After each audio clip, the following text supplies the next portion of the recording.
is Dave with Android Police, and we're at the Nokia booth at MWC. Not the place you'd expect to find us, perhaps, but with Nokia's announcement today of the new X series of phones, which actually, underneath, do run Android, we decided to take a look at these new devices. Nokia, of course, announced 3 phones, the X Plus, and the XL. The one I'm holding here is the XL. As you can see, it's got that lovely tether on it, but this is the largest of the 3 devices. XL to Nokia, meaning a 5-inch display, and it actually is a pretty large phone. It's also quite thick, but that's to be expected for something that's only going to cost 109 euros at retail later in the second quarter of this year.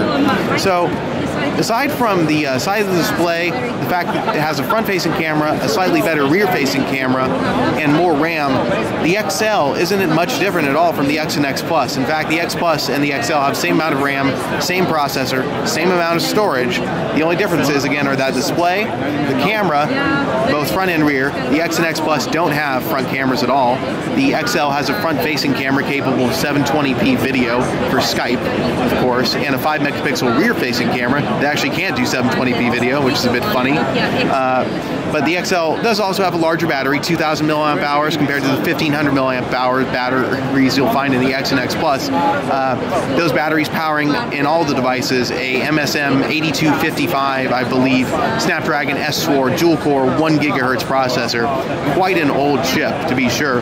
But for the price, it's difficult to argue with Nokia's choice of chip, I suppose. These phones run quite well, actually. As you can see, as I scroll through here, it's quite smooth.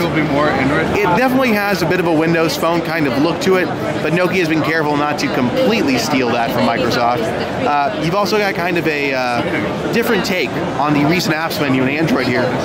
So it shows you what you've done, like if you took a video, somebody apparently took a video earlier, what apps you've opened recently, and you know, like the store says, oh, you have 8 updates.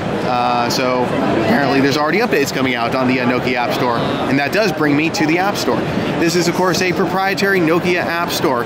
Even though it runs Android apps, Nokia will actually have to get developers to port apps to their store, although Nokia has definitely said you will be able to install third-party app stores, though whether or not developers will actually make applications compatible with these devices is, of course, going to be another hurdle. So it won't really matter that much, I suppose. Though you can sideload the Amazon App Store right out of the box on one of these devices, which is pretty neat.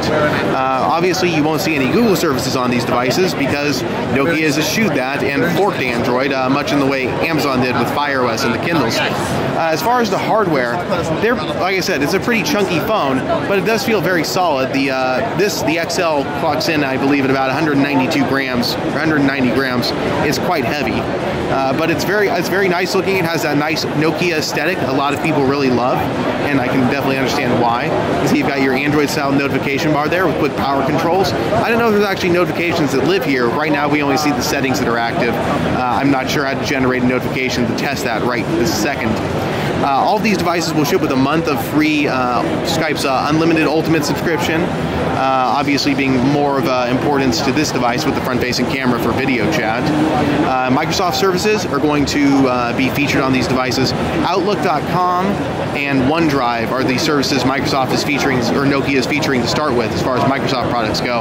And whether or not these X series of phones will actually survive the Microsoft-Nokia merger remains to be seen, though Nokia obviously seems dead set on releasing them, whether or not that happens. Yeah, and that is the Nokia XL, which runs Android, oddly enough.